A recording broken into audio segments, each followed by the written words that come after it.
We are on to week 4. For this week's poem, we will listen to The Swing by Robert Louis Stevenson. How do you like to go up in a swing? Up in the air so blue. Oh, I do think it is the pleasantest thing ever a child can do. Up in the air and over the wall, till I can see so wide, rivers and trees and cattle and all over the countryside. Till I look down on the garden green, down on the roof so brown. Up in the air I go flying again, up in the air and down. This is a great poem to do actions with as you go up and down on the swing. So on Monday, of course, read the poem, enjoy the poem. You could do some actions with it. On day 2, we'll start looking at the rhyming words. You can also start introducing the word stanza, as we have 3 stanzas, which would be like a paragraph. When you're writing, you have likely taught about paragraphs. So now for poetry, we will call these stanzas because that's what they're called. Now, so day 2, I'm looking at the rhyming words. So swing and thing rhyme, blue and do rhyme. So you can do that with your class and even write A, B, A, B. So we have an A, B pattern. I wonder if it continues. Wall, wide, all, countryside. So wall and all rhyme, wide and side. So we do again have an A, B pattern. On the 3rd stanza, we have a different pattern. We have green, brown, again, and down. So down and brown rhymes. We have A, B, C, B pattern. So it does change for the final stanza. You can look at other words that rhyme with swing or with any of these words and generate them together as a class. Or it might be fun to count the syllables.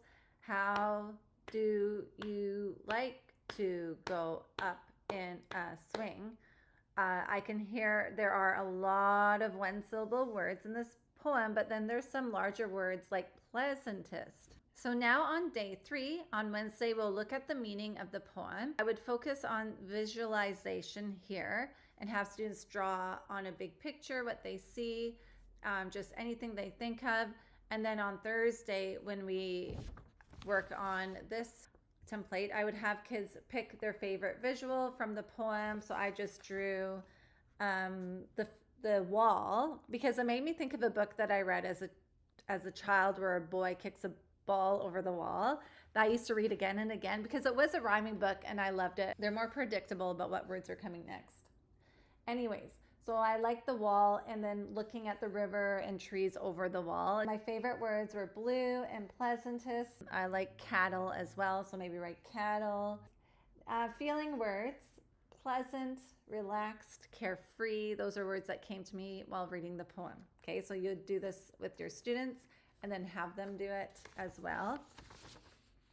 And then I wrote out the poem this week, so up in the air. Here's an example of a poem that I have extended beyond just writing a word, just so you can see that you can really encourage your students to write more. Just have it there for them to look at. So you can give them the paper, but write it on a plain piece of paper and write your full poem.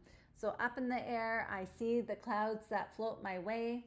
I feel the breeze while I play. I hear the birds that chirp and sing. I smell the flowers that bloom in spring. I taste the air, it's sweet and bright. Okay, so that was my poem.